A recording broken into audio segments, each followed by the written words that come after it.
y le damos una cordial bienvenida al Coloquio Internacional del Magíster en Psicología Educacional de la Universidad del Desarrollo, titulado Aprendizaje Socioemocional para promover una cultura de paz.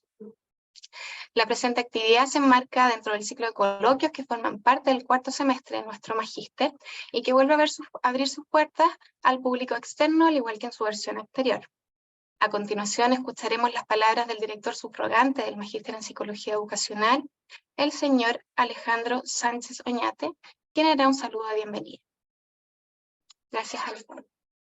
Gracias, Ceci. Bienvenidas a todos y a todas a este coloquio de nuestro ciclo de coloquios del Magíster en Psicología Educacional. Para quienes son nuevos y están por primera vez con nosotros, les contamos que este ciclo convoca distintas temáticas de investigación para compartir evidencias de investigaciones recientes en diversos campos de la psicología educacional, en distintos niveles y contextos educativos, con la finalidad de enriquecer nuestras prácticas y contribuir así también al desarrollo de competencias en nuestro quehacer profesional. De ahí que es una convocatoria abierta a distintos actores y personas también interesadas en el área de educación. El día de hoy nos acompaña Andrea Bustamante. Andrea, desde ya muy bienvenida. Ella es doctora en educación de la Universidad de Missouri, Estados Unidos. Es también magíster en psicología y politóloga por la Universidad de los Andes de Colombia. En esa misma casa de estudios desarrolló un postdoctorado vinculado a un grupo de investigación en educación para la primera infancia. Y lleva también ya alrededor de 15 años trabajando en el diseño, en la implementación de programas de desarrollo socioemocional y también de formación del carácter. Actualmente trabaja como instructora de aprendizaje a través del servicio en el Colegio Nueva Granada de Bogotá, en Colombia, donde también hace parte del equipo que planea las iniciativas de educación del carácter para la institución. Así que, Andrea, nuevamente te damos la más cordial de bienvenida. Muchas gracias por estar hoy con nosotros. Muchísimas gracias, Alejandro. Gracias, Cecilia. Agradezco inmensamente esta invitación de la Universidad del Desarrollo. Los saludo desde Bogotá, Colombia.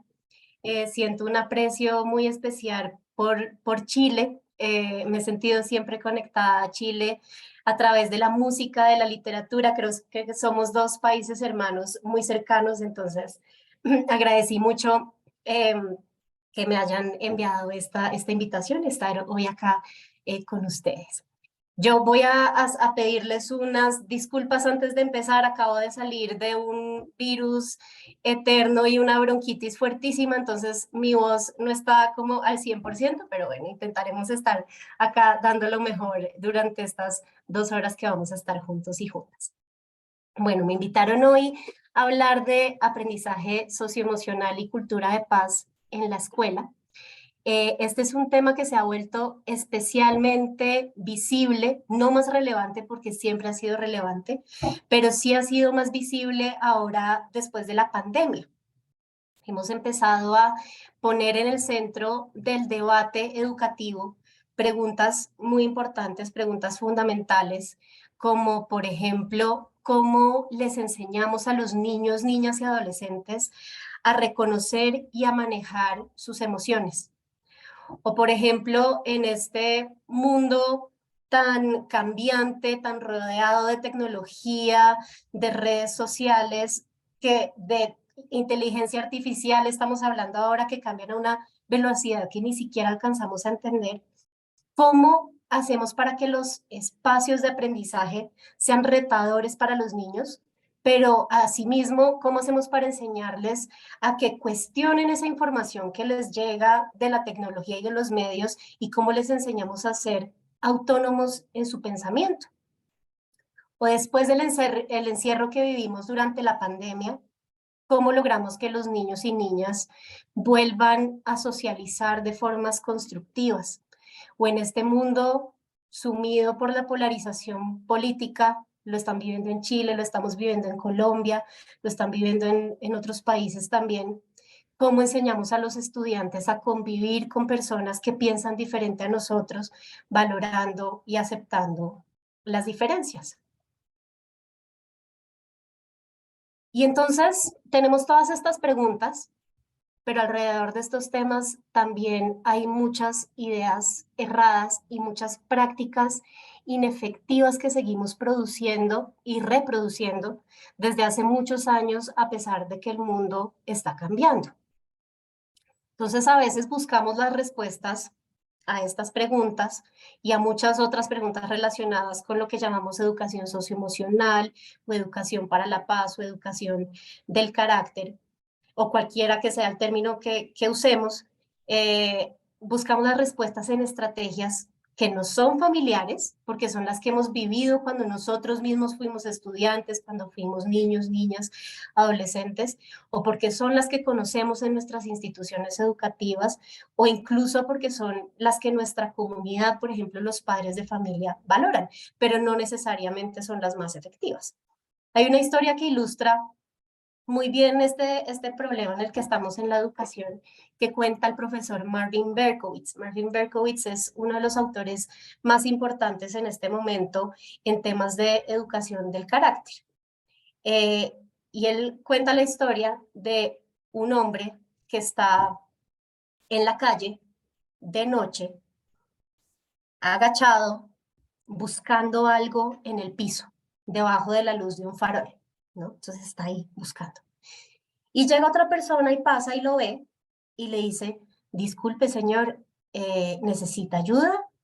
Y el señor le dice, sí, por favor, gracias. Entonces la persona se agacha también y empieza a buscar en el pasto.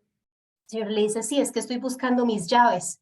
Entonces la persona buscando unas llaves rápidamente se da cuenta de que en ese lugar no hay ninguna llaves. Entonces le pregunta al señor, señor, ¿usted está seguro de que acá usted perdió sus llaves? Y el hombre le responde, no, yo no las perdí acá, las perdí 2 cuadras más abajo. Lo que pasa es que estoy buscando acá porque acá hay más luz. Y eso es lo que nos pasa a veces en la educación. Buscamos no donde están las respuestas y las prácticas efectivas, sino donde hay más luz, donde es más fácil, a donde podemos recurrir de formas más familiares. Entonces hacemos cosas como las siguientes. Regañamos a los estudiantes cuando no cumplen las normas. Pasamos un montón de tiempo en procesos disciplinarios que terminan en castigos, como suspender a los estudiantes y que se queden en sus casas y no vayan al colegio, incluso expulsarlos de las instituciones educativas, que se queden sin descanso durante la jornada escolar, bueno, todo tipo de castigos. Cantamos canciones o pintamos murales en las paredes de las instituciones educativas sobre los valores que queremos promover. Entonces uno llega a los colegios y ve un mural que dice respeto, o los niños entonces que pintaron una paloma de la paz o que cantan una canción sobre la paz todas las mañanas. Le damos premios o reconocimientos públicos. Acá en Colombia, por ejemplo, tenemos una cosa que se llaman las izadas de bandera, que son unas asambleas generales de toda la escuela se reúne y en esas izadas de bandera siempre pasan al frente a unos estudiantes que son reconocidos por algo. Entonces, no sé, pasan al frente los estudiantes que fueron más respetuosos durante ese mes o que son ejemplares en el valor de la responsabilidad. Y la lista sigue y sigue y sigue. El asunto es que seguimos haciendo todas estas estrategias, seguimos teniendo todas estas prácticas desde hace muchos años, pero también seguimos teniendo los mismos resultados. Y esto lo vemos en muchos países de Latinoamérica. Altos índices de bullying en los colegios. Niños con problemas de regulación emocional, es algo que están reportando mucho los docentes, sobre todo ahora después de la pandemia. Estudiantes que resuelven sus problemas a través de la violencia, con agresión. Altos índices de consumo de sustancias psicoactivas y en algunos casos bajos desempeños en aspectos académicos, porque los estudiantes no están motivados para aprender, no se esfuerzan, procrastinan un montón de tiempo metidos en las redes sociales, etc. Y entonces es un poco, como decía Einstein, con su definición de la locura, ¿no? Hacemos lo mismo una y otra vez esperando un resultado diferente. Buscamos las llaves donde hay más luz y no donde verdaderamente están las respuestas. Y entonces yo vengo a decirles que la clave, donde sí están las llaves de la educación para la paz, de la educación socioemocional, se pueden descubrir conociendo un poco sobre gastronomía colombiana. Esto que ustedes están viendo en este momento en la pantalla se llama una bandeja paisa. La bandeja paisa es un plato típico de una región de Colombia que se llama Antioquia o Medellín, de pronto han oído hablar de Medellín, y es un plato que está compuesto por unos cuantos ingredientes como ustedes pueden ver acá en la pantalla. Entonces la bandeja paisa tiene arroz, tiene frijoles, tiene productos de cerdo procesado como chorizo, morcilla, chicharrón, patacones fritos, que es plátano frito, carne molida, aguacate, arepas. Y como eso si eso no fuera suficiente para nosotros los colombianos, rematamos con un huevo frito puesto encima de toda esa comida. Entonces, todavía no les voy a dar la respuesta de por qué la clave puede estar en este plato de bandeja paisa, se la voy a dejar para más tarde. Ustedes vayan pensando para ver si adivinan antes de que se acabe esta charla. Por ahora vamos a ir hablando de diferentes elementos que podemos tener en consideración cuando pensamos en educar para la paz. Un primer elemento del que vamos a hablar es la importancia de desarrollar habilidades socioemocionales, incluso en contextos adversos, en contextos en los que los niños y niñas aprenden lo contrario a lo que queremos fomentar en ellos. Y empiezo por acá porque es una objeción que muchos educadores nos dicen cuando hablamos de educación para la paz. Nos dicen, es que es muy difícil trabajar esto en un colegio cuando los estudiantes llegan de contextos en el que sus familias son violentas, en el que sus familias viven en un contexto, no sé, muy complicado de pobreza, de inequidad, en un contexto en el que las comunidades mismas, por ejemplo, están rodeadas de pandillas o que los niños están rodeados de cosas violentas y agresivas en los medios de comunicación.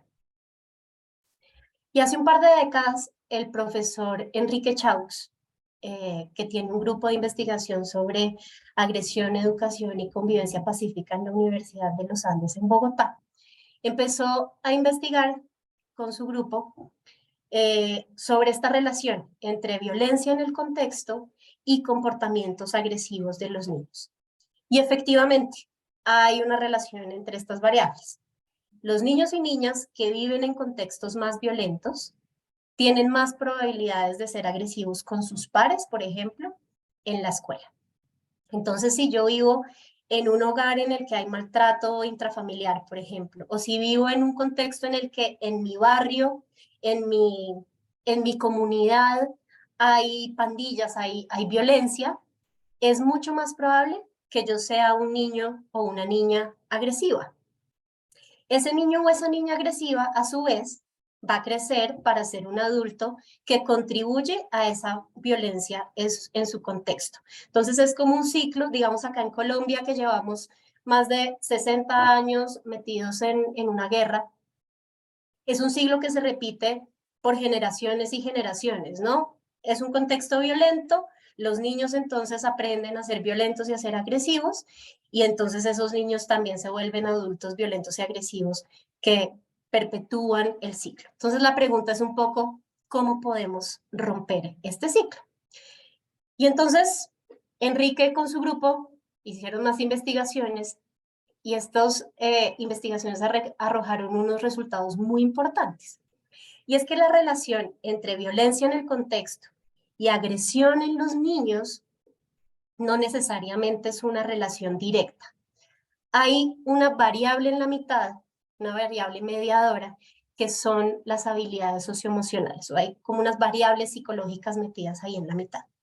Es decir, la violencia en el contexto lo que hace es tener un efecto sobre las habilidades socioemocionales, variables psicológicas de los niños, y eso a su vez es lo que hace que los niños tengan comportamientos más agresivos. Les doy un ejemplo. Un niño o una niña que vive en un contexto violento empieza a acostumbrarse a que la violencia es normal. a que la violencia es legítima y empieza también a desensibilizarse frente a esa violencia, ¿no? Se vuelve menos empático, menos empática. Me duele menos el dolor de otros porque estoy acostumbrado a verlo así.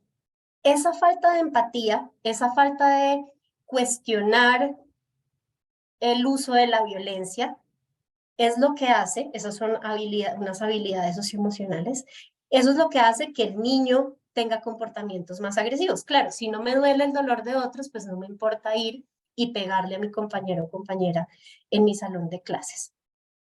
Este resultado que parece tan simple es muy importante. ¿Por qué? Porque nos da una clave sobre cómo romper este ciclo. Si queremos apuntarle a romper el ciclo, cambiar todo el contexto, todo el sistema es importantísimo, pero puede ser también difícil de lograr, es una cosa muy a largo plazo, pero podemos apuntarle a cortar el ciclo trabajándole a esas habilidades socioemocionales. Por ejemplo, trabajando en aumentar la empatía de los niños y niñas desde la escuela o promoviendo actividades en la escuela que permitan que los niños empiecen a cuestionarse el uso de la violencia como algo aceptado y como algo legítimo. Entonces, un primer elemento importantísimo es que el desarrollo de habilidades socioemocionales es clave para lograr transformaciones en nuestras sociedades en el largo plazo y que esas transformaciones pues son posibles. Y entonces cuando hablamos de habilidades socioemocionales, podemos partir de diferentes marcos. Acá solamente les puse 2 ejemplos, pero hay muchos marcos más. Está el marco de Cassel. Cassel lo puse acá porque es uno de los marcos más usados a nivel internacional en este momento. Cassel habla de 5 dimensiones de habilidades socioemocionales, 2 dimensiones que son autoconciencia y autocontrol, que son más como intrapersonales. Entonces yo soy consciente de mis emociones, yo aprendo a regular mis propias emociones, aprendo a ser consciente de mi comportamiento, me pongo metas para mi vida y persisto y trabajo para lograr esas metas. Hay otras 2 dimensiones que son las que se ven en verde acá en la gráfica, que tienen que ver más con mis relaciones con otras personas, con las relaciones interpersonales, habilidades de conciencia social, por ejemplo, la empatía o aprender a ver los puntos de vista de otras personas, a tomar perspectiva, habilidades de relacionamiento, por ejemplo, de comunicación, cómo me relaciono efectivamente con otros, y hay una dimensión que tiene más que ver con toma de decisiones éticas y toma de decisiones responsables. Entonces yo, por ejemplo, cómo soy consciente de las consecuencias que tienen mis propios actos sobre mi vida y sobre la vida de las personas que me rodean. Y otro ejemplo es el marco de competencias ciudadanas en Colombia a las habilidades socioemocionales. Por muchos años les llamamos competencias ciudadanas desde el Ministerio de Educación, pero en últimas, esas competencias ciudadanas son muy parecidas, por ejemplo, a las habilidades socioemocionales de Cassel. Empatía, regulación de emociones, comunicación asertiva, escucha activa, etcétera, etcétera. Y les pongo acá el pantallazo de este libro que se consigue online. Si ustedes lo buscan en Google, lo encuentran súper fácil. En este libro, en el primer capítulo, en la introducción, hay un muy buen resumen y una muy buena descripción de esas competencias ciudadanas, que también pues, puede servir como para ubicarse en el marco de cuáles son esas habilidades socioemocionales que podemos trabajar. Y estas habilidades o competencias se pueden abordar desde la escuela por lo menos de 3 maneras. Podemos apuntarle a momentos explícitos en los que practiquemos esas habilidades socioemocionales. Entonces, y es lo que hacemos cuando, por ejemplo, tenemos un currículo de aprendizaje socioemocional, usualmente, ¿no? Entonces, hay una clase, usualmente es la clase de dirección de grupo o esa clase en la que los estudiantes semanalmente están trabajando con un profesor o profesora diversos aspectos relacionados con la ciudadanía, con la democracia, con el crecimiento personal. Y durante esas sesiones, entonces, abordan el tema de las habilidades socioemocionales y tienen un momento para practicarlas. Para practicar, por ejemplo, si estamos aprendiendo manejo de emociones, entonces practicamos estrategias de control y de regulación emocional que después podemos poner en práctica en nuestra vida cotidiana. Entonces puede ser aprendizaje explícito, pero también puede ser un aprendizaje integrado a las áreas académicas. Esto le estamos apuntando cada vez más. Y es que esto no es solamente responsabilidad de los psicólogos escolares o responsabilidad del director o directora de grupo, esto es responsabilidad de todos los adultos de la escuela. Y esas habilidades socioemocionales deberían estar metidas en todo momento. Entonces, si yo soy profesora de matemáticas, por ejemplo, yo puedo hacer en mi clase tener una estructura en la que los niños, por ejemplo, tengan que trabajar en grupos cooperativos y que cuando trabajen en grupos cooperativos tengan ciertas estrategias para escucharse entre ellos o para negociar entre ellos para llegar a algún acuerdo del trabajo que van a hacer, por ejemplo. Entonces, estoy enseñando matemáticas, pero al mismo tiempo a través de esa estrategia pedagógica del trabajo cooperativo, los niños están desarrollando sus habilidades de trabajo en equipo, de comunicación. O soy, por ejemplo, una profesora de ciencias sociales, de historia, y en vez de leer simplemente un texto de historia y memorizarse los hechos, puedo, por ejemplo, pedirles a los niños que miren las dos caras de la historia, ¿no? Miren la perspectiva de un grupo y la perspectiva de otro grupo y hagan un debate y eso los ayuda a entender que hay puntos de vista diferentes. Los ayuda, por ejemplo, a practicar habilidades comunicativas cuando están debatiendo de una forma asertiva, ¿no? Entonces también puedo estar ahí metiendo habilidades socioemocionales muy explícitamente, pero a través de la enseñanza de la historia. Eso solo para darles dos ejemplos. Y también este desarrollo puede estar integrado a la cultura escolar y del aula. Y un ejemplo de esto es cómo manejamos los procesos disciplinarios dentro de las escuelas.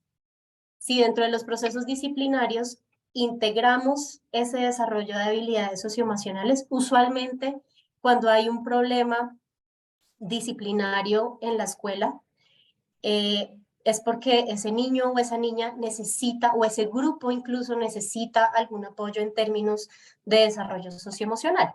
Y acá les voy a dar dos ejemplos. El ejemplo de los conflictos y el ejemplo del bullying. Es importantísimo también entender que son dos fenómenos diferentes, ¿no?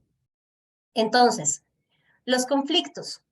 Cuando dos o más estudiantes o dos grupos de estudiantes no están de acuerdo por algo, no necesariamente hay un desbalance de poder entre esas dos personas o esos dos grupos, no están de acuerdo y lo que muchas veces pasa cuando no sabemos resolver nuestros conflictos es que empiezan a escalar y a escalar, a escalar y terminan en situaciones de agresión. Los conflictos son normales, siempre pasan en la vida, es imposible que no sucedan en una institución educativa, pero el problema acá es que muchas veces terminan en problemas de violencia y de agresión entre los estudiantes que no supieron resolver ese conflicto. Ese es un tipo de situaciones que suceden. Otro tipo de situaciones es el bullying o el acoso escolar, o como lo llaman también a veces el matoneo, ¿no? El bullying es una agresión repetida y sistemática, siempre contra un mismo estudiante o contra un grupito de estudiantes, en la que hay un desbalance de poder claro. O sea, los agresores tienen más poder que el agredido en términos sociales, por ejemplo, son más populares, o en términos físicos, son más grandes, son más fuertes, o son más bonitos físicamente, tienen algún tipo de poder sobre las personas a las que están agrediendo y se aprovechan de ese poder, abusan de ese poder. Y entonces, los conflictos y el bullying pueden tanto prevenirse como abordarse o manejarse cuando ya sucede. Bueno, los conflictos no se previenen, pero la agresión que sale de los conflictos sí, a través del desarrollo de habilidades socioemocionales. Por ejemplo, para abordar situaciones de bullying o para prevenir situaciones de bullying, es importantísimo trabajar con los estudiantes el asunto de la asertividad. Yo, ¿cómo puedo defender a un compañero o compañera al que están agrediendo, de una forma firme y clara, pero sin agredir a la otra persona, sin también caer en el ciclo de la agresión, ¿no? O cómo puedo yo misma defenderme de una forma firme y clara, o cómo puedo buscar respuestas que no sean agresivas frente a la situación que estoy viviendo. ¿Cómo desarrollamos empatía en el grupo? En el bullying los observadores son claves. Es un fenómeno grupal en el que los que están alrededor, cuando refuerzan el comportamiento, lo que están haciendo es perpetuar el bullying, ¿no? Entonces, ¿cómo hacemos, por ejemplo, que el grupo sea más empático y se dé cuenta de que la persona agredida está sintiendo dolor y que hay unas consecuencias de eso en la persona que está siendo agredida? Y pensamiento crítico, ¿no? Que a todos les parezca chistoso y divertido no quiere decir que sea divertido. Yo también puedo tener mi propio pensamiento y pararme y decir, no, no me parece que estén agrediendo a esta persona. Entonces, todas esas habilidades son importantísimas para prevenir casos de bullying y para abordarlos también. Y para manejar conflictos de una forma constructiva y evitar que terminen en situaciones de agresión, pues uno también podría trabajar, apuntarle a muchas habilidades socioemocionales, como por ejemplo la autorregulación. Cuando yo trato de resolver un conflicto y estoy sintiendo mucha ira o mucho enojo, pues es difícil que lo logre resolver de forma constructiva. Escuchar al otro de una forma activa para entender su perspectiva, entender el punto de vista de otras personas, saber comunicar de forma asertiva cuáles son mis necesidades y cuáles son mis intereses, aprender a generar de forma creativa opciones frente a ese conflicto que estamos teniendo, considerar las consecuencias de esas diferentes opciones y finalmente escoger uno. Todas estas son partes de procesos de negociación o procesos de mediación que es importantísimo trabajar dentro de las instituciones educativas para que los niños aprendan a abordar sus conflictos de forma pacífica. Segundo elemento importantísimo en la educación para la paz, y es que esto implica un cambio de lentes, implica replantearnos, implica cuestionar cosas que hemos estado haciendo desde hace mucho tiempo, como les decía hace unos momentos, de cosas que incluso a veces nos sentimos muy orgullosos o que la misma comunidad educativa nos pide hacer. Y el primer cambio de lentes es dejar de creer que la educación para la paz es retórica, dejar de creer que la educación para la paz es hablar sobre los valores y sobre los buenos comportamientos, y creer que eso va a tener un impacto en los estudiantes y en las culturas de nuestras escuelas. El ejemplo que les decía de los murales, ¿no? Entonces uno llega a la institución educativa y le dicen a uno, no, sí, doctora, es que acá nosotros tenemos un programa importantísimo de educación para la paz. Los estudiantes todos los meses vienen acá y pintan en este mural palabras alusivas a la paz. Entonces uno ve un mural que dice paz, respeto, solidaridad, amor, todos unidos, ¿no? ¿Cuál es la probabilidad de que los estudiantes aprendan a resolver sus conflictos solo por ver ese mural que tenga esas palabras bonitas? Pues es una probabilidad muy baja. O ejemplos que yo he visto en instituciones educativas en Colombia, y es que, por ejemplo, un día llegué a una institución y las profesoras estaban orgullosísimas porque estaban haciendo, mejor dicho, la actividad sobre educación para la paz.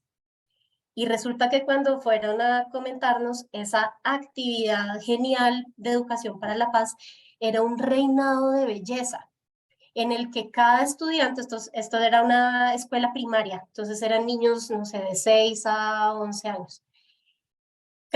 Entonces había unas candidatas y cada candidata representaba un valor. Entonces estaba la señorita honestidad, la señorita justicia, la señorita respeto, la señorita no sé qué, diferentes valores, ¿no?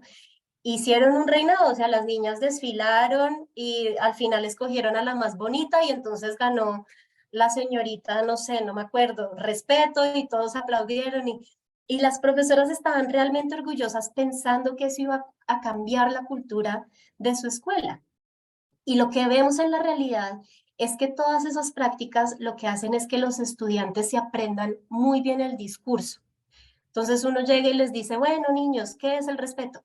Y todos recitan, el respeto es ¿no? O la paz es todos estar juntos y coger y estar felices tomados de las manos y no agredir a los demás. Se sabe en el discurso perfecto, pero más allá del discurso, la práctica no es efectiva. ¿Sí? Entonces, después de todo ese discurso súper bonito, van al descanso y se pegan entre ellos para resolver un conflicto en el parque, por ejemplo. Entonces, tenemos que entender que la educación para la paz, si queremos que realmente sea efectiva, implica no solamente esa retórica, de hecho eso es lo que menos nos importa acá, eso es lo menos efectivo, significa tener un conocimiento, saber lo que está bien y lo que está mal. Y lo que está bien y lo que está mal es, por ejemplo, qué le hace daño a otras personas o qué no le hace daño a otras personas. ¿Qué es resolver un conflicto de forma constructiva? ¿Y cuáles son los pasos de una negociación, por ejemplo, para resolver un conflicto de forma constructiva? Es ese conocimiento que necesitamos tener sobre eso que está bien y eso que está mal.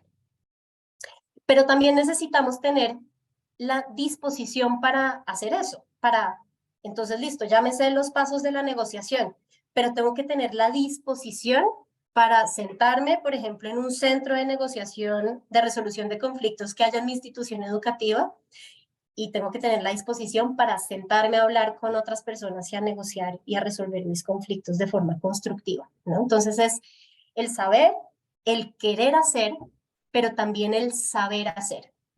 Y ahí es donde sobre todo estamos hablando de habilidades socioemocionales. Necesito tener la habilidad, haber practicado cómo se resuelve un conflicto de forma pacífica y constructiva. Esto no es tan fácil como lo pintan en el papel, ¿no? Entonces necesito haber tenido la oportunidad de practicarlo.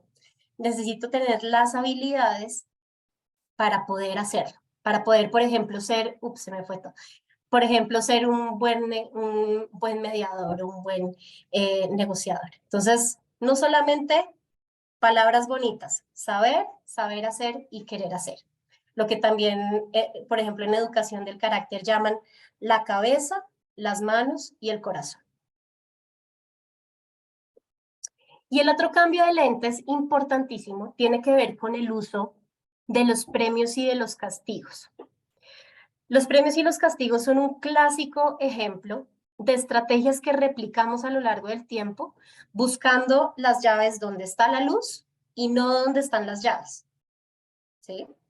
Ahora vamos a ver un ejemplo más concreto, pero por ahora lo que quiero es resaltar algunos problemas que generan los premios y los castigos por los que deberíamos realmente sentarnos y cuestionarnos seriamente qué tan apropiado es que los sigamos usando para resolver cualquier tipo de problema de convivencia en las instituciones educativas o para incentivar los comportamientos que queremos que tengan los estudiantes. Entonces, primer problema, los premios y los castigos suelen en algunas ocasiones ser efectivos en el corto plazo.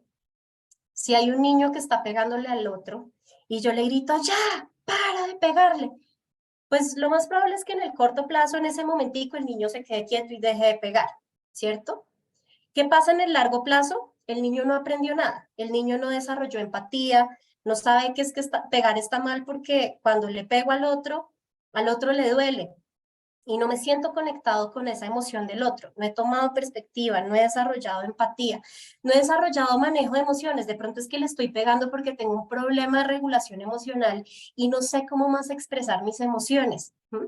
Entonces, si el niño no ha desarrollado esas habilidades, lo más probable es que en el largo plazo ese comportamiento se repita una y otra vez. Entonces, el premio y el castigo, el grito, la amenaza, o si te portas bien hoy, entonces al final de la semana te doy un dulce, o si te portas bien, entonces al final del mes te voy a dar diploma que dice que eres un niño que se portó muy bien durante el mes, suelen ser muy poco efectivos en el largo plazo porque se centran en controlar el comportamiento y no en abordar las causas de ese comportamiento. ¿Por qué ese niño está pegando? Está pegándole a sus compañeros. ¿Por qué ese niño siempre está siendo disruptivo en una clase, por ejemplo? Porque ese niño no logra resolver sus conflictos si no es a través de la agresión, de los insultos, de la pelea. Lo otro que pasa con los premios y con los castigos es que generan desmotivación en el resto del grupo, sobre todo los premios. Entonces, si yo paso al frente del curso, de todo el grupo, a premiar a la señorita Honestidad porque fue la niña más honesta durante el mes, pues el resto del grupo dirá, pues yo también fui honesta, ¿por qué no me reconocen a mí también? ¿No? O siempre pasan a la misma señorita Honestidad, siempre la misma niña pasa a tener su premio y a mí nunca me reconocen, entonces yo ni para qué me esfuerzo. Y lo otro, que esto es muy serio, es que afectan negativamente las relaciones. Entonces, no solamente afectan negativamente las relaciones, por ejemplo, en el caso de los castigos, entre el profesor o profesora o el educador que castiga y el niño usualmente queda con una sensación de enojo, de frustración hacia el adulto que es injusto y que me está castigando, y eso daña nuestra relación, una relación que es importantísima para el desarrollo socioemocional en general del estudiante, pero también afectan negativamente las relaciones en el grupo. Entonces, el mismo caso de la niña a la que siempre es a la que premian. Usualmente la actitud del resto del grupo es siempre la misma. No, pues es que es la favorita del profesor. Eso empieza a resquebrajar las relaciones que hay dentro del aula, dentro de la institución educativa. Entonces, fíjense que a veces cosas que pensamos que son incluso positivas, como dar reconocimientos y premios públicos, lo que nos dice la evidencia es que puede que no sean las prácticas más efectivas y más adecuadas. Pero entonces, listo, ya entendimos que debemos hacer un cambio de lentes y no usar tantos castigos y tantas recompensas para promover lo que queremos promover. ¿Cuáles son las alternativas? Esa es la pregunta del millón, ¿no? La pregunta que siempre nos hacen a nosotros en las instituciones. Y acá les voy a dar solamente 3 ejemplos, hay muchos más, pero 3 cosas que son importantísimas. La primera, trabajarle a la cultura de los adultos.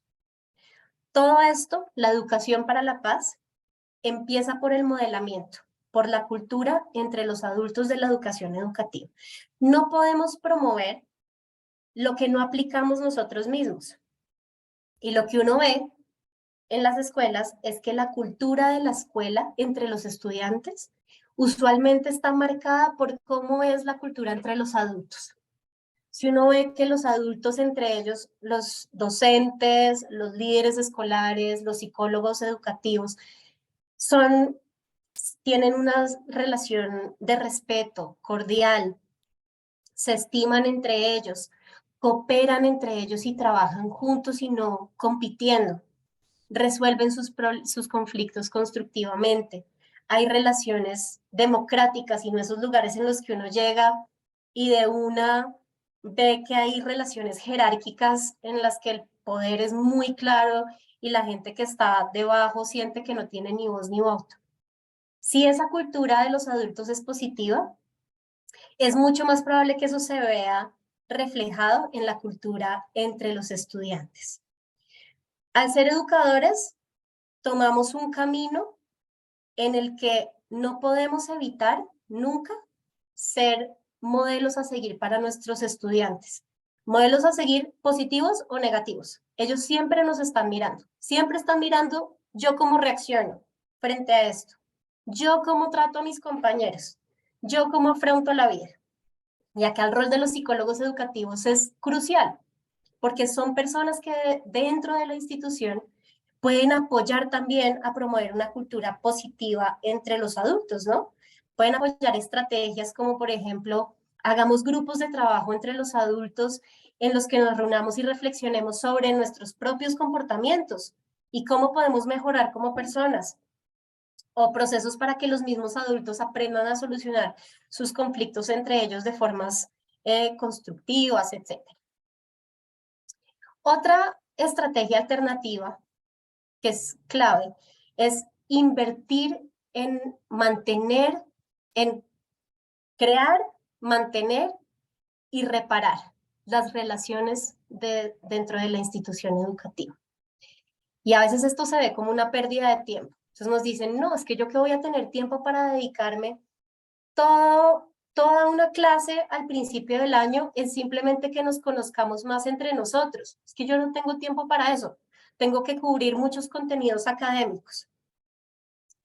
Pensamos a veces que estamos perdiendo el tiempo, pero dedicarle tiempo intencionado y explícito a construir relaciones entre los estudiantes, entre los adultos, es importantísimo para que los estudiantes tengan más sentido de pertenencia a su escuela, para que se sientan valorados por sus profesores y sus compañeros, para que se sientan parte de una comunidad cuidadosa y amigable. Y este es un requisito básico para que el estudiante esté motivado para ir a la escuela y para que se sienta motivado para crecer como persona y para incluso, no sé, seguir las normas de convivencia de la institución educativa. Entonces debemos ser estratégicos promoviendo espacios de interacción positivos, por ejemplo, espacios en los que los estudiantes tengan que cooperar, promoviendo espacios para incluir a las personas nuevas que entran a la institución educativa, para asegurarnos de que ningún estudiante o ningún adulto se está quedando por fuera, ¿sí? Nadie debe estarse sintiendo absolutamente solo en una institución educativa, y promover que las personas se conozcan y se diviertan juntas. Esto no es una pérdida de tiempo, acá le estamos haciendo una inversión, tanto a la disciplina como a procesos de desarrollo socioemocional y del carácter. Y por último, la justicia restaurativa, que los estudiantes sepan que tienen oportunidades para darse cuenta de el daño que le hacen otras personas con sus acciones. Por ejemplo, si yo le pegué agredí a un estudiante durante el descanso, reflexionar sobre ese daño que causé en esa persona y tener oportunidades para reparar ese daño. Y también vamos a hablar ahora un poquito más de eso con un ejemplo más específico. Y último elemento que quiero nombrar acá. La educación para la paz implica una transformación personal e institucional. Y acá cada vez nos vamos acercando más a la bandeja paisa. Ya voy allá para la respuesta de la bandeja paisa. Entonces, si seguimos pensando que la educación para la paz y todo lo que esto conlleva, ¿sí? Aprendizaje socioemocional, desarrollo del carácter, o como queramos llamarle, psicología positiva, educación ciudadana, cualquiera que sea el término que estamos usando para hablar de eso, que es convivir con otras personas, ser ciudadanos activos, ser unos miembros que aportan a la sociedad. Si seguimos pensando que esto es un ingrediente más en el plato, terminamos implementando estrategias superficiales, poco sostenibles en el tiempo y poco efectivas. Esto tiene que ser una prioridad auténtica para toda la comunidad educativa. Y acá quiero que hagamos una pausa y los voy a invitar a que cada uno, cada una se concentre, haga 2, 3 respiraciones profundas. Ya llevo yo mucho tiempo hablando, entonces quiero también leerlos en el chat. Y se hagan estas 2 preguntas a ustedes mismos, a ustedes mismas. ¿Por qué estoy acá escuchando esta charla hoy? ¿Por qué? ¿Cuál fue mi motivación en primer lugar para meterme en este rollo de la educación, para querer trabajar en el entorno educativo? Piénsenlo por unos segundos Y quisiera que después de respirar, pensar la respuesta, me escriban en el chat algunas ideas que se les vienen a su cabeza. ¿Por qué están acá? ¿Y por qué se metieron en el mundo de la educación?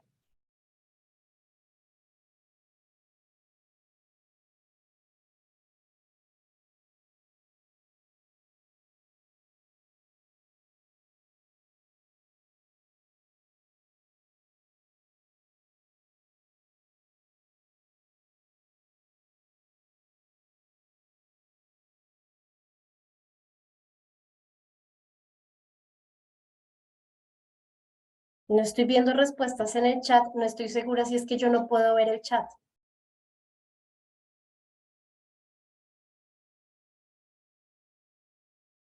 Andrea, Sí, Cecilia.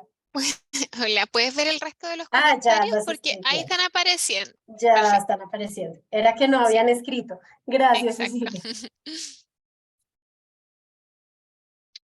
Entonces empiezan a aparecer acá. Saber y aprender sobre emocionalidad, manejar bien los conflictos dentro del aula. Gracias, Javier y Roberto. ¡Ja! Javier, por culpa de 100 años de soledad. Gabriel García Márquez, genial.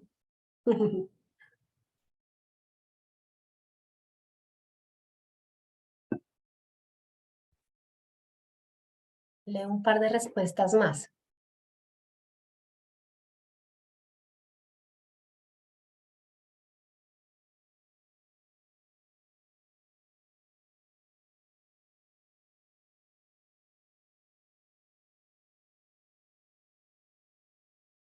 Para refrescar conocimientos y reafirmar lo que están realizando con el equipo de docentes, aprendizaje socioemocional.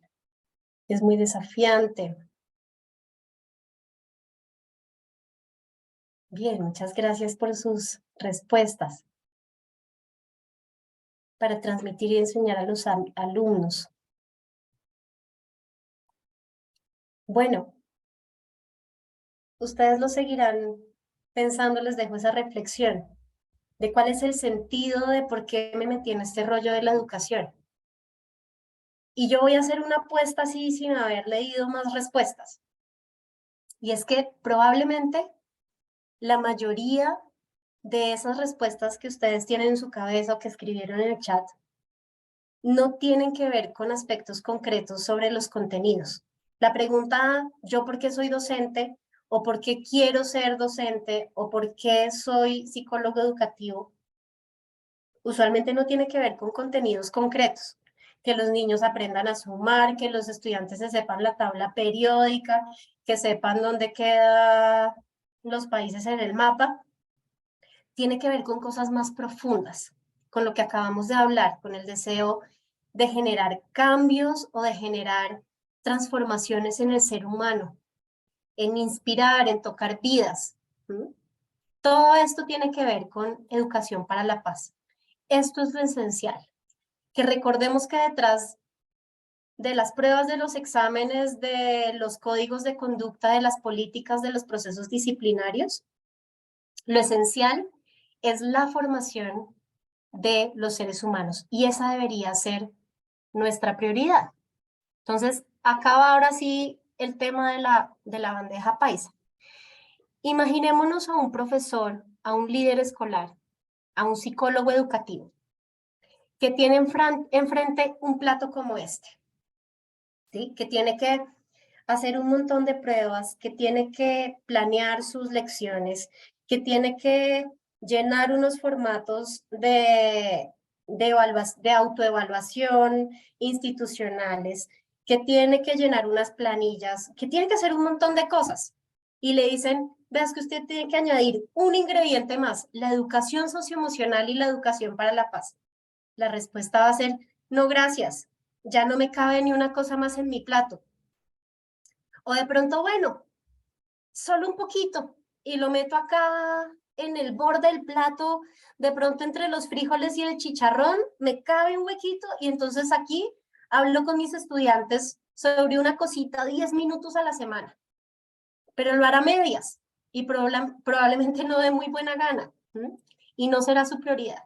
Tenemos que empezar a entender que la educación para la paz, la educación socioemocional, no es un ingrediente más en la bandeja paisa. Es la bandeja, es el plato que sostiene todo lo demás. Si un estudiante está abrumado emocionalmente, no aprende. Si un estudiante no se siente conectado con su escuela y siente que nadie lo valora en su salón de clases, no estará motivado para ir a estudiar. Si un estudiante siente que no le escuchan, que sus profesores son injustos, no va a querer esforzarse por cambiar su comportamiento. Y nos pasa también a los adultos, ¿no? Si yo no siento que yo soy valorada en mi trabajo, si yo siento que tengo problemas con mis colegas, que estoy estresada, pues no voy a dar lo mejor de mí misma frente a mis estudiantes, por ejemplo. Entonces, para resumir, el aprendizaje socioemocional y el fomento de una cultura de paz desde la escuela debe empezar por entender que la razón primordial de la escuela no debe ser solo lo que llamamos lo académico, debe ser en últimas la formación de los seres humanos. No es un ingrediente más en la bandeja paisa, es el plato que sostiene a todos los demás ingredientes. Quiero hacer una pausa en este momento antes de irme a un ejemplo concreto de cómo podríamos aplicar todo esto que hemos hablado. Voy a hablar de un caso concreto de bullying y cómo podríamos abordarlo de dos diferentes maneras. Vi ahí en el chat que están pidiendo estrategias muy concretas. Entonces, pero antes de irme a ese caso, quisiera saber si hasta ahora tenemos algunas preguntas.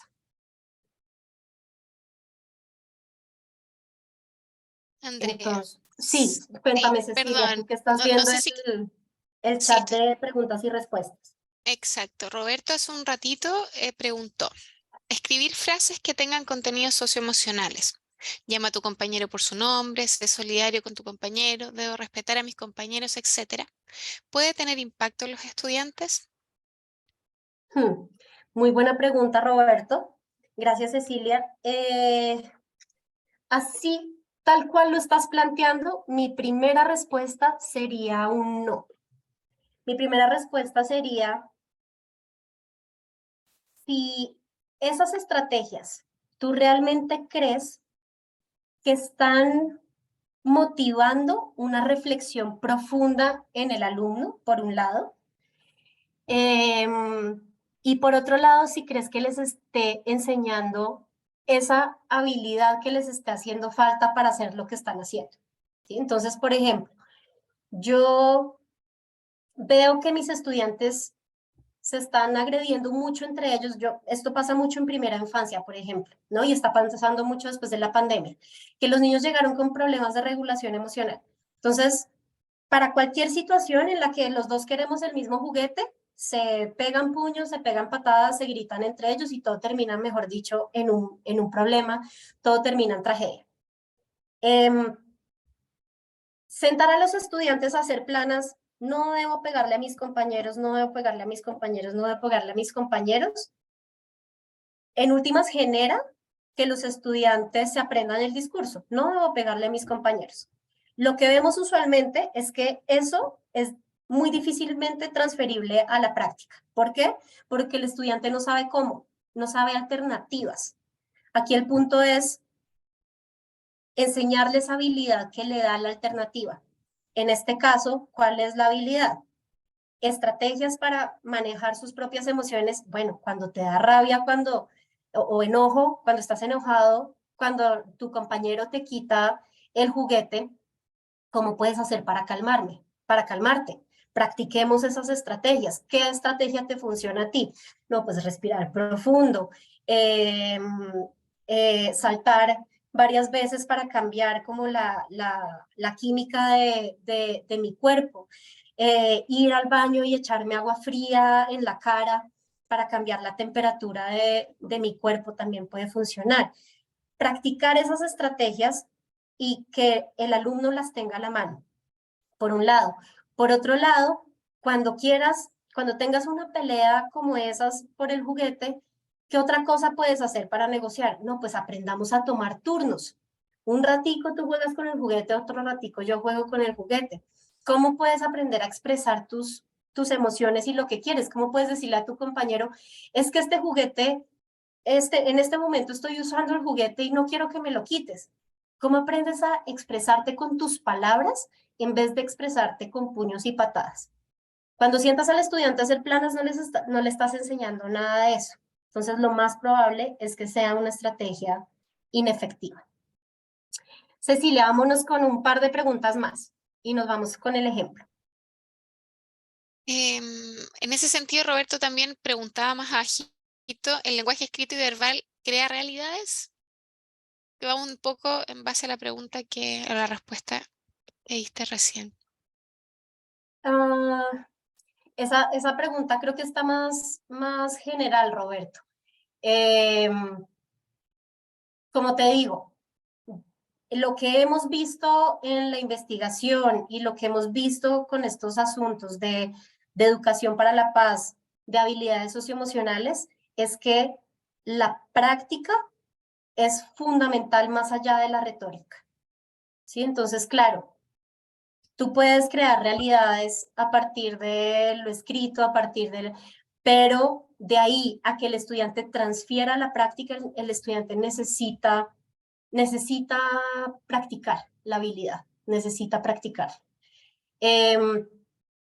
Claro, depende de qué habilidad, de qué asunto estás trabajando. Si, por ejemplo, estás trabajando un asunto más de entender diferentes perspectivas históricas de un conflicto, entonces tú pones a los estudiantes a escribir todo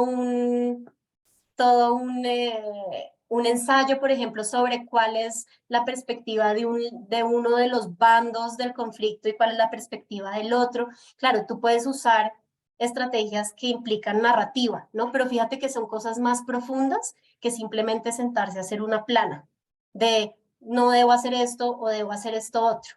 Eso no le ayuda al estudiante a entender el qué hay detrás y el por qué y a practicar la habilidad.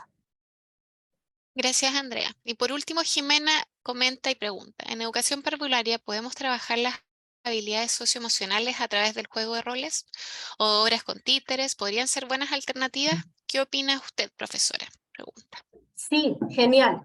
Esto funciona mucho con los más pequeñitos. Yo asumo que educación parvularia en Chile es la misma primera infancia en Colombia, que son los El más... kindergarten, sí. Sí, los más pequeñitos. Funciona muy bien, por ejemplo, con personajes y con títeres. Bueno, estos dos personajes, el ejemplo que les estaba poniendo, quieren jugar con el mismo juguete y entonces se enojan y entonces empiezan a gritarse. ¿Qué podemos decirles a esos personajes que pueden hacer para calmar sus emociones? ¿Qué podemos decirles a esos personajes que pueden hacer para solucionar ese conflicto que están teniendo? ¿Cómo pueden tomar turnos?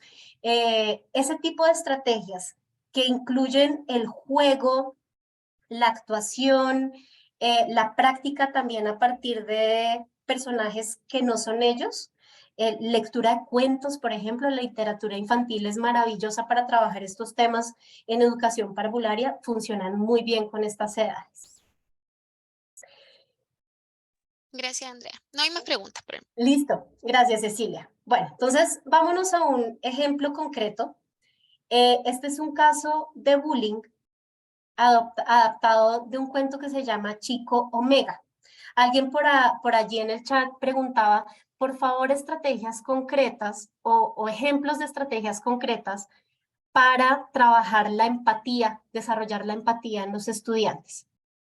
Y esta es una estrategia, esta lectura de este cuento que voy a hacer con ustedes, es una estrategia que precisamente yo he usado con estudiantes adolescentes, más bien grandes, para desarrollar empatía. Entonces yo lo que hago es, les leo el cuento que voy a leer en este momento con ustedes, les hago algunas preguntas a lo largo de la lectura del cuento y al final lo que les pido es, vamos a escribirle una carta al personaje de este cuento contándole una situación en la que nosotros hayamos tenido emociones parecidas a las que él está sintiendo acá, emociones en las que nosotros nos hayamos sentido también así. Y vamos a darle simplemente algunas palabras de aliento. Ustedes no saben las cartas tan poderosas que escriben los estudiantes. Y eso es desarrollar empatía en la práctica. Yo estoy aprendiendo a conectarme con la emoción de otro y estoy aprendiendo a ponerme en los zapatos de esa persona y a decir, oiga, es que a mí también me podría pasar. Yo también a veces me he sentido de esa manera. Eso es desarrollo de empatía. Entonces, este cuento nos va a tomar unos 7 minutos leerlo. Quiero que hagan el ejercicio de enfocarse muy bien, de ponerle atención, de intentar ponerse en los zapatos del estudiante que narra la historia, de sentir lo que estás sintiendo y bueno, y escuchar con mucha atención la narración. Es como lo más importante. Entonces, voy a dejar de compartir por un momento para abrir el cuento. Listo. Entonces, empezamos en el momento en el que el estudiante llega a su institución educativa. Y dice así. Las 9 en punto. Las 9:05. Cruzas el viaducto que salva un desnivel entre dos calles. Ya ves el colegio, está ahí frente a ti. Conforme te acercas, un nudo se va formando en tu estómago. Sientes ganas de darte la vuelta y alejarte corriendo. Perderte en las calles, desaparecer. Pero sabes que no puedes. Sabes que cadenas invisibles te atan a tu deber y que tu deber es ir al colegio, estudiar, formarte y aguantar y aguantar y aguantar y soportar lo insoportable. Ya está, has llegado. El patio se encuentra casi desierto. ¡Qué buena suerte! Cruzas la verja y echas a andar hacia el edificio del colegio. De pronto escuchas a tu espalda un repique de pasos acelerados. Son 3 compañeros tuyos que llegan corriendo para no retrasarse. Al pasar a tu lado, uno de ellos te da un doloroso palmetazo en la nuca. Los otros 2 se ríen y escupen algún comentario hiriente. Bajas la mirada y sigues caminando en silencio. Hoy no vas a llorar, te dices apretando los dientes. No, no llorarás. Ellos pasan de largo, el eco de su carrera reverberando en los pasillos, y tú con la mirada fija en el suelo. Subes las escaleras, cruzas el umbral y te adentras en un largo corredor jalonado de aulas. El vocerío de los chavales te llega amortiguado por los tabiques. Entras en clase. El profesor ya ha venido y los alumnos se están sentando. Dejas el chaquetón en una percha y te diriges a tu pupitre, que se encuentra al fondo del aula en una esquina. Cuando estás a punto de llegar, alguien te pone una zancadilla y das un traspiés, pero logras no caerte. Un ramillete de risas florece a tu alrededor. Te sonrojas e intentas tragar saliva, pero tienes la boca seca. Encajas la mandíbula. Hoy no vas a llorar, no. Y te sientas y sacas el libro de ciencias naturales y lo pones sobre el pupitre. Y pierdes la mirada esquivando los ojos de los demás. La clase inicia. El profesor comienza a hablar acerca de los animales sociales. Las 10:05, acaba la clase. En medio del alboroto de los alumnos, el profesor de naturales se va y entra el de matemáticas. 55 tediosos minutos después concluyen los números y comienza la clase de lengua. La profesora te pregunta y tú entre titubeos contestas erróneamente. Tus compañeros se ríen de ti. Una vez más, no importa, estás acostumbrado. Las 12:05. Suena el timbre que marca el comienzo del recreo. Los alumnos abandonan en tropel el aula, pero tú lo haces despacio, sin prisa, porque sabes que nada ni nadie te espera.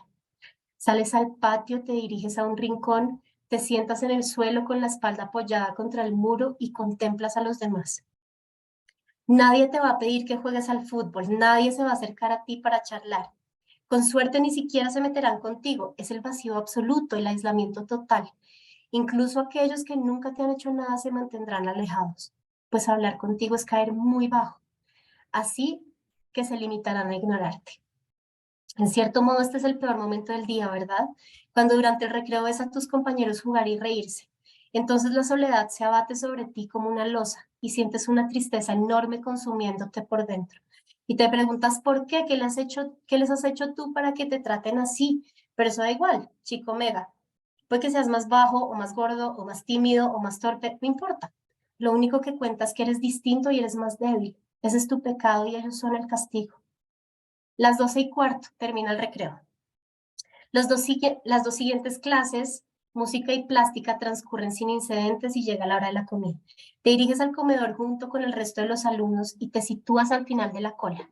Cuando llega tu turno, coges la bandeja con la comida y te sientas a una de las mesas en una esquina, casi en el borde del banco corrido, lejos de los demás. Nadie te habla mientras coméis, nadie se acerca a ti, ni siquiera te miran. Hay cientos de chicos rodeándote, pero tú estás solo. Cuando llegas al postre, coges un poco de flan con la cuchara, te lo llevas a la boca y lo escupes al instante. Alguien le ha echado sal. Escuchas unas risas, pero no miras a nadie. Bebes un largo trago de agua y el sabor salado se desvanece. El amargo no, ese se queda, siempre está ahí. Después de comer, todo el mundo va al patio, tú te diriges a un rincón detrás de la cancha de baloncesto donde nadie pueda verte y permaneces ahí sin hacer nada, sin pensar en nada porque pensar duele. Las 3:25 regresáis al aula y comienza la clase de ciencias sociales y luego a las 4:20 la última del día, inglés. A las 5:15 suena el timbre que marca el final de las clases. En medio de un alboroto de voces, los alumnos recogen sus cosas y salen a la carretera. Tú, por el contrario, permaneces sentado, guardando muy despacio los libros y los cuadernos en la mochila hasta que el aula se queda vacía. Entonces te levantas, te pones el chaquetón, sales al corredor con la mochila en las manos. Pero si querías pasar inadvertido, te has equivocado, pues 5 o 6 compañeros tuyos se encuentran todavía ahí en el pasillo. No estaban esperándote, sencillamente se habían quedado charlando, pero tú has aparecido de repente y la tentación es demasiado fuerte como para dejarla correr. Al pasar por su lado, uno de los alumnos le da un manotazo a tu mochila y la tira al suelo. Te agachas para cogerla, pero el chico le da una patada y se la pasa a otro como si fuera un balón. Y así una y otra vez, tú corriendo de un lado a otro en medio de las risas y las burlas de los demás, y la mochila de pie en pie, de patada en patada. De pronto uno de los golpes hace que un libro, el de ciencias naturales, caiga al suelo. Logras recuperar la mochila y te agachas para coger el libro, pero uno de los chicos le da un puntapié y el libro sale despedido por el aire con la cubierta desprendida y varias hojas rotas. Una de ellas planea lentamente y cae a tus pies. En la hoja puede verse la foto de un lobo. De repente te quedas sin fuerzas, vacío, demolido. Con la vista fija en la foto, dejas caer los brazos y la mochila y luego alzas la mirada, hasta encontrar los ojos de uno de los lobos que está riéndose a carcajadas de ti. Y lo contemplas sin ira, sin resentimiento, solo con infinita tristeza y con una muda pregunta titilando en tus pupilas. ¿Por qué? Poco a poco la risa se congela en las fauces del lobo. Su mirada vacila y la parte de ti se da la vuelta. Venga, vámonos, dice, que le den a este friki. Y se aleja en la dirección a la salida sin atreverse a volver la vista atrás. Todavía riéndose, los demás lobos lo siguen. Cuando desaparecen de tu vista, te agachas y recoges los maltrechos restos del libro y los ordenas con cuidado como si atendieras a un enfermo y los vuelves a meter en la mochila. Y entre tanto encajas la mandíbula y aprietas los labios porque no vas a llorar. Hoy no, chico Megan, no llorarás. Te pones la mochila a la espalda, recorres el desierto pasillo con la mirada perdida, cruzas el patio. Aún queda gente jugando en las pistas de deportes o remoloneando junto a la entrada, pero nadie te mira y tú no miras a nadie. Sales a la calle y echas a andar de regreso a la casa. No piensas en nada, no sientes nada. Al llegar al viaducto, sin saber por qué te detienes, te apoyas en la barandilla y miras hacia abajo. Debes de estar a unos 10 metros de altura sobre la calle. El tráfico ruge a tu alrededor. Durante largos segundos no haces nada más que contemplar el vacío que se abre ante ti, con la mente desconectada y el corazón anestesiado, pero lentamente las imágenes y los recuerdos vuelven a ti y regresan con más fuerza que nunca la tristeza y la soledad. Y te preguntas por qué no le gustas a nadie, por qué te desprecian tanto los demás. Entonces piensas que puede que tengan razón, que a lo mejor eres una mierda, que quizá te mereces ese desprecio porque no vales nada. ¿No sería más sencillo acabar con todo de una vez, poner fin para siempre al dolor y la soledad? Es fácil, piensas, bastaría con saltar por encima de la barandilla y dejarme caer. De repente apartas la mirada del vacío y las lágrimas que hasta ahora habías logrado mantener a raya se agolpan en tus ojos como una inundación y echas correr al tiempo que lloras y corres con todas tus fuerzas, corres huyendo de ti mismo porque te da miedo y cuando finalmente llegas al parque que está junto a tu casa, te dejas caer exhausto en un banco, ocultas el rostro en tus manos y ahí permaneces un buen rato, el punteo de los jadeos mezclándose con el susurro de los osollos. Unos minutos tarde, cuando se agota el manantial de las lágrimas, te enjuagas los ojos con la manga del chaquetón, te aproximas a una fuente, te lavas la cara y das la vuelta sin rumbo fijo para que las huellas del llanto se desvanezcan porque no quieres que tu madre te pregunte nada. Regresas a casa y besas a mamá. ¿Qué tal el día?, dice ella, y tú respondes, muy bien. Luego, aunque no tienes hambre, meriendas y vas a tu cuarto a estudiar, pero no puedes concentrarte. Nunca puedes concentrarte. Llega papá del trabajo y lo saludas y poco después cenáis los tres juntos y es un rato en la televisión, pero estáis distraídos y te cuesta seguir el hilo de los programas, así que te despides de tus padres, te lavas los dientes, vas a tu dormitorio, te pones la pijama, te acuestas y apagas la luz. Tardas mucho en conciliar el sueño, pero poco a poco logras ir sumiéndote en la inconsciencia. Este es el mejor momento del día, ¿verdad? Porque cuando duermes no sientes nada y quizás sueñes que no estás solo. Así que cierra los ojos, chico Omega. Refúgiate en el sueño, pobre niño herido, porque allí los lobos no podrán atraparte. Ring, ring. Vamos, vamos, perezoso, está sonando el despertador. Levántate, dormilón. Amanece un nuevo día. Un día cargado de promesas, un día luminoso donde todo puede ocurrir, un día más en el infierno. Les voy a pedir que se tomen un segundo para escribir en el chat qué emoción les evocó esta historia. Emoción, el nombre de una emoción. No pensamiento, emoción.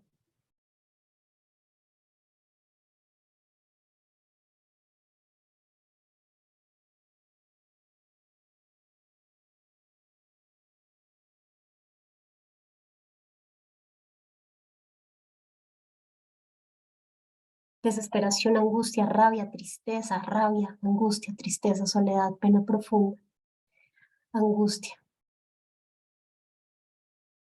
frustración, tristeza, impotencia. Después de hacer este ejercicio de identificar qué emociones nos evoca, es cuando hacemos con los estudiantes el ejercicio de sentémonos y en silencio cada uno le va a escribir una carta a Chico Omega. Le va a escribir una situación en la que hayan sentido esa tristeza, esa desesperación, esa frustración, en la que hayan sentido algo similar o hayan vivido algo similar. Y ahí lo que estamos haciendo es que los estudiantes se pongan en los zapatos de alguien que puede estar pasando por esto. Puro desarrollo de empatía. Pensemos ahora en el rol de los docentes. Entonces vamos a imaginarnos con esta historia de Chico Omega, que Anabel, su profesora, se entera de estas agresiones constantes que está sufriendo este estudiante. Empieza a indagar más sobre la situación y descubre que estas agresiones usualmente son lideradas por Ramiro. Fíjense que en la historia ellos hacen mucho énfasis en que es una manada como de lobos, ¿no? Hacen la metáfora con los lobos que son poderosos, ¿no? Pero lo más importante es una manada. O sea, el que se está burlando, perdón, frente a las risas de los demás, frente a la aprobación del grupo que tiene alrededor. Y eso es muy importante en los casos de bullying, porque en el caso de bullying no solamente el trabajo es con quien lidera la agresión, es también con el grupo, con los que están alrededor aprobando y riéndose. Entonces Anabel descubre que usualmente son lideradas por Ramiro, que es uno de los estudiantes más populares de la escuela. Pero que además los amigos más cercanos de Ramiro, que son Isabela, Lorenzo, Mateo, Paula, son los que siempre están ahí cerca como más riéndose y más apoyando lo que Ramiro hace, por ejemplo, pasándose la maleta o, no sé, yendo a poner la sal en la comida de Chico Omega. Y son los que lo están apoyando todo el tiempo en todas sus acciones. Entonces, les voy a pedir ahora también en el chat, ¿qué estrategias así tradicionales? Pensando en esas estrategias que están debajo de la luz del farol, ¿no? No donde están las llaves, sino donde está la luz del farol. Las que usualmente hemos usado en las instituciones educativas tradicionalmente? ¿Qué estrategias podríamos usar para manejar un caso de bullying como este? O para prevenir un caso de bullying como este. ¿Qué cosas ustedes ven que pasan mucho en las instituciones?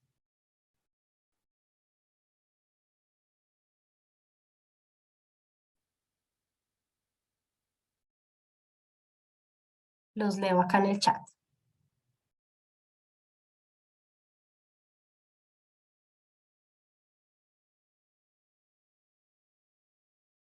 Son anotados en el libro de clases, ¿no? Una anotación, como un llamado de atención. Gracias, Natalie. ¿Qué más?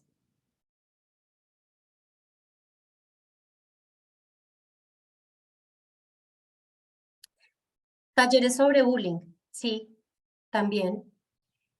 Registros conductuales, reunión con autoridades y apoderados. Llaman a los padres de familia, ¿no? A hacer una reunión para reprender a Ramiro y a sus amigos. Entrevista con el apoderado. Suspensión de clases y citación al apoderado. La suspensión acá, yo creo que sería la estrategia estrella en las instituciones colombianas. Se debe hablar en reunión de apoderados. Se suspende a los agresores.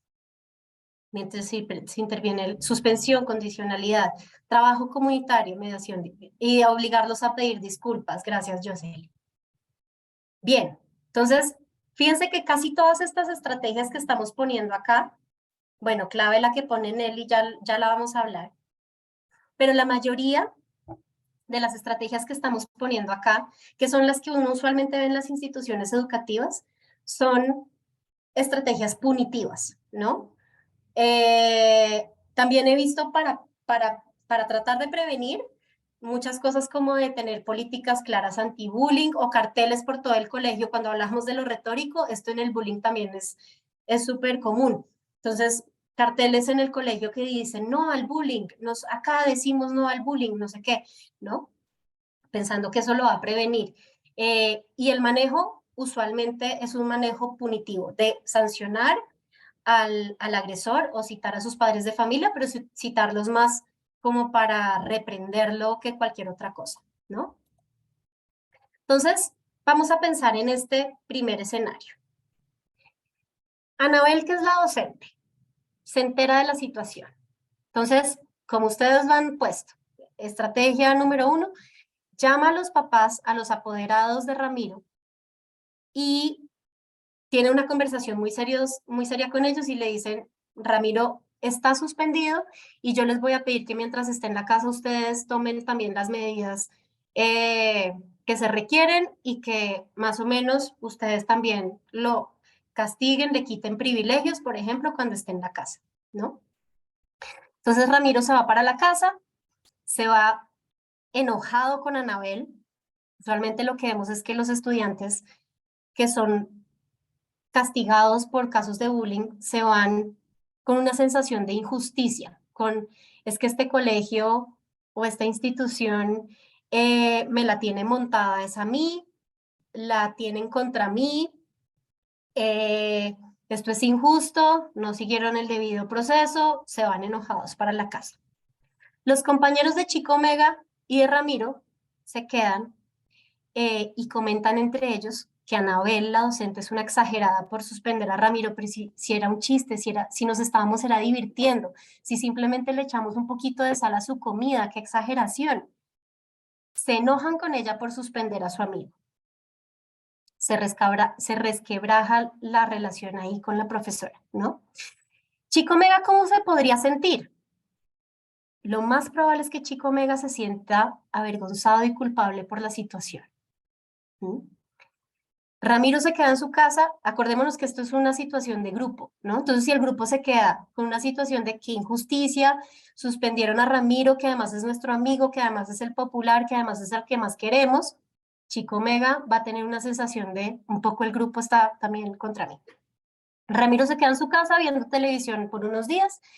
Cuando Ramiro vuelve al colegio, llega y se dedica a decirle a Chico Mega. En Colombia usamos un término que no sé si usan en Chile, que es un sapo. El sapo es el que va y le dice todo al profesor o a la profesora, ¿no? Que es un sapo consentido. Preguntas claves que podemos hacernos en estos escenarios, cuando decidimos una u otra forma de manejar un caso. Lo principal, ¿será que con esta sanción, con esta forma de manejar el caso, Ramiro realmente queda más motivado para ser una buena persona? Lo más probable es que no aprenda nada más allá de estar enojado con su docente y de sentir frustración porque lo castigaron. Eso es lo que usualmente pasa en los casos de bullying. ¿Será que aprendieron los implicados? ¿Qué aprendió Ramiro? Lo que usualmente pasa en estos casos es que Ramiro aprende que si lo atrapan lo castigan, pero como no desarrolló empatía, no desarrolló nada más allá de eso, probablemente lo seguirá haciendo, pero a escondidas, porque lo que yo aprendí es que no me debo dejar atrapar. Y Chico Mega probablemente aprende que cuando los adultos se enteran, todo sale peor. ¿Y qué pasa con las relaciones entre la comunidad? Probablemente se deterioran, los compañeros le echan la culpa a Omega porque castigaron a su amigo, le tienen entonces ahora más miedo a la profesora, pero no establecen una buena relación con ella, etc. Este es el escenario que usualmente vemos en las instituciones. Alternativas diferentes a la sanción, el castigo. Trabajarle al desarrollo socioemocional. Entonces, por ahí decía alguien en el chat, importantísimo trabajar con todo el grupo. El bullying es un asunto grupal. Si los que están alrededor dejan de reírse y dejan de aprobar, lo más probable es que la situación pare. Entonces, ¿qué hay que hacer? Trabajar en el desarrollo de empatía, no solamente con los estudiantes que agreden, sino con todo el grupo. Y ojalá trabajarlo desde antes para prevenir que este tipo de situaciones ocurran, ¿no? Pero trabajar con todo el grupo es fundamental. Y también trabajar en el desarrollo socioemocional de la persona que agrede, de nuevo, desarrollando empatía, haciéndole ver cuáles son las consecuencias de lo que está haciendo, que realmente hay otra persona al otro lado sufriendo esas consecuencias, del agresor, perdón, creo que dije agredido, pero es del agresor, y también en las competencias socioemocionales del agredido. ¿Cómo aprendo, por ejemplo, a transitar estas emociones de tristeza, de frustración, por lo que me está sucediendo, y cómo aprendo también a responder asertivamente frente a estas situaciones? Fíjense que la actitud de Chico Mega siempre es, pues sí, yo soy más débil, sí, pues yo agacho la cabeza, pues yo me hago aquí en un rincón, en silencio. Es una actitud sumisa, y esa actitud sumisa usualmente lo que hace es que la situación se perpetúe, porque lo perciben como, lo siguen percibiendo como el más débil. Entonces acá la asertividad es importantísima porque tampoco se puede ir al extremo, ¿no? Si se va al extremo de entonces agredir al agresor, el agresor va a decir, no, un momentico, yo el que tengo el poder, el que tiene el poder acá soy yo. Y la agresión usualmente escala cuando el agredido responde violentamente. Entonces hay que aprender, tiene que aprender a responder de forma clara, firme, asertiva, pero sin agredir. Y también podemos irnos a la justicia restaurativa. Entonces vamos a ver ese escenario ya para cerrar y nos vamos a otra sesión de preguntas. Entonces, lo mismo, Anabel, la docente, se entera de la situación. Decide llamar a Ramiro para hablar en privado. ¿Sí? Entonces, lo primero, llama a Ramiro en privado. Le expresa su preocupación y le pide su ayuda. Le dice, mira, yo estoy muy preocupada por esto que está pasando. Yo estoy viendo que algo pasa con Chico Mega. Me preocupa que lo estoy viendo muy retraído. Estoy viendo que ya no habla en clase. Y un poco trabaja en el fomento de empatía con Ramiro en esa conversación. Y le da la oportunidad de elegir cómo puede reparar ese daño que está causando en su compañero. Por otro lado, se reúne también con el grupo, con Isabela, con Lorenzo, con Mateo, con Paula, y les pide también su apoyo. Les dice, vean, está pasando esto. Cuando ustedes se ríen, cuando ustedes apoyan, ustedes están empeorando la situación, están ayudando a perpetuar el caso de bullying. Les pide su apoyo. No se rían, no apoyen. Simplemente con dar la espalda e irse, ya eso ayuda a que la situación pare. Por otro lado, se reúne con Chico Omega. Le pide su opinión con respecto a la idea que haya elegido Ramiro de cómo reparar la situación. Ramiro y sus amigos se les da la oportunidad de trabajar conjuntamente para reparar el daño que hicieron. Chico Omega probablemente se siente aliviado. Y tal vez Ramiro y sus amigos nunca van a ser mejores amigos de Chico Omega. Eso no podemos esperar que suceda, ¿no? Si sucede, maravilloso, pero usualmente eso no pasa. Pero por lo menos lo tratarán con respeto y por lo menos aumenta la probabilidad de que la situación pare. Fíjense que esta opción restaurativa está más centrada en una visión de te equivocaste, promuevo empatía en ti, en que tú te des cuenta de que el otro está sufriendo por lo que estás haciendo y te doy la oportunidad de reparar ese daño. Hemos visto, por ejemplo, casos en colegios, acá en Colombia, en los que ha pasado justo esto. Hubo un caso de cyberbullying en un colegio, por ejemplo, en el que le escribían cosas terribles a un estudiante. En esa época se usaba mucho Facebook. Le escribían cosas terribles por Facebook. Lo que hicieron los profesores fue imprimir esos comentarios, dárselos en unas hojas a los agresores y decirles, bueno, ahora enfrente, bueno, citaron a los papás y dijeron, bueno, enfrente acá de sus papás, todos los papás y de su compañero, ahora sí lean en voz alta los comentarios que pusieron. Ahí fue cuando los estudiantes se dieron cuenta, mis palabras tienen un efecto terrible en este estudiante del que nos estamos burlando por internet. Y entonces ahí los profesores les dijeron, bueno, tienen la oportunidad de sentarse y proponer cómo van a reparar este daño, no solamente en el agredido, en el colegio entero, porque están ustedes también generándole un cambio a toda la comunidad educativa que nos rodea. Y lo que finalmente propusieron los estudiantes y terminaron haciendo fue un proyecto en el que hicieron una campaña por Facebook, por las mismas redes sociales, de por qué el bullying tiene consecuencias, de enseñarle a los niños más pequeñitos del colegio cuáles son los efectos del cyberbullying en los estudiantes. Y esa fue su forma de reparación. Y ellos, cuando contaban el caso, decían, bueno, tuvimos la oportunidad de darnos cuenta del error que habíamos cometido, pero lo más importante es que lo pudimos reparar. Entonces, fíjense la diferencia de enfoques. En el primero, el énfasis está en que el estudiante sufra para que aprenda algo. Y eso usualmente no sucede. Cuando el estudiante sufre y se siente víctima del proceso, usualmente no aprende. Versus, le damos la oportunidad de que se dé cuenta de su error y lo repare y haga algo para cambiar la situación. Voy a dejar hasta acá para tener un rato para preguntas. De estos temas, pues podríamos quedarnos hablando horas enteras. Acá les voy a dejar unos libros muy recomendados que tienen estrategias muy concretas y para ampliar todo lo que hemos hablado. Entonces, está el libro de Marvin Berkowitz de Primed. Este es un libro más del nivel como institucional, de planeación institucional de estos temas de educación del carácter, de educación para la paz. Está este libro de Enrique Chaux, que tiene estrategias muy, muy concretas para trabajar habilidades socioemocionales dentro del aula de clases. Está toda la aproximación de disciplina consciente, que trabaja mucho esta idea de restauración, de cómo formamos relaciones entre nosotros para que los estudiantes se sientan seguros.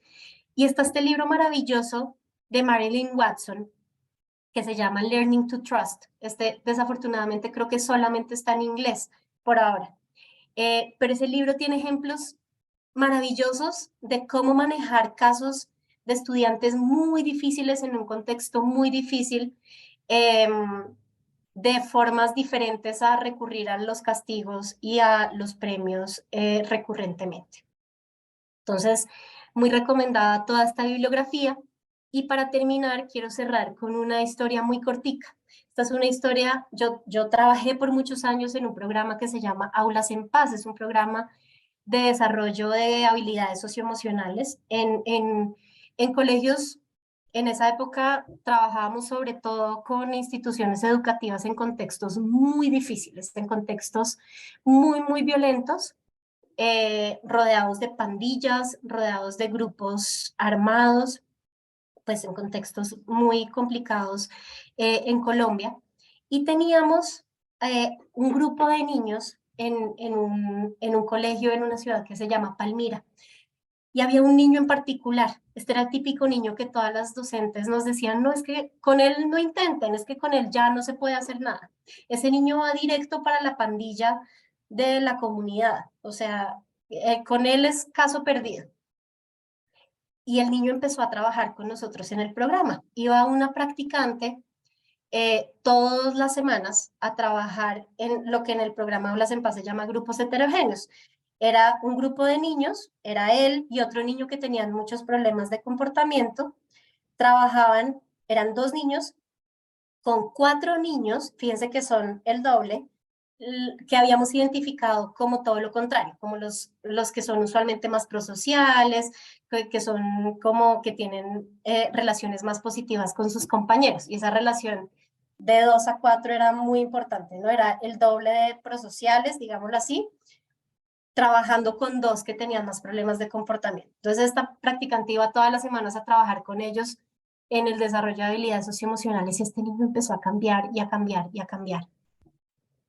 Y al final del semestre, para despedirse de la practicante, el niño va y le entrega una carta. Y le dijo, mira, es que para despedirme quiero darte esta carta. Y la carta solo decía esto: gracias por creer que puedo cambiar. Gracias por creer que puedo cambiar. Y esto, en últimas, es el sentido de por qué estamos acá, ¿no? Para creer en los niños, para creer en que pueden cambiar y que para eso no necesitamos hacerlos sentir mal o castigarlos o etcétera. Necesitamos es apostarle a su crecimiento personal y apostarle a que pueden ser mejores personas. ¿Mm? Creer en los niños es mi mensaje final antes de irnos a las preguntas.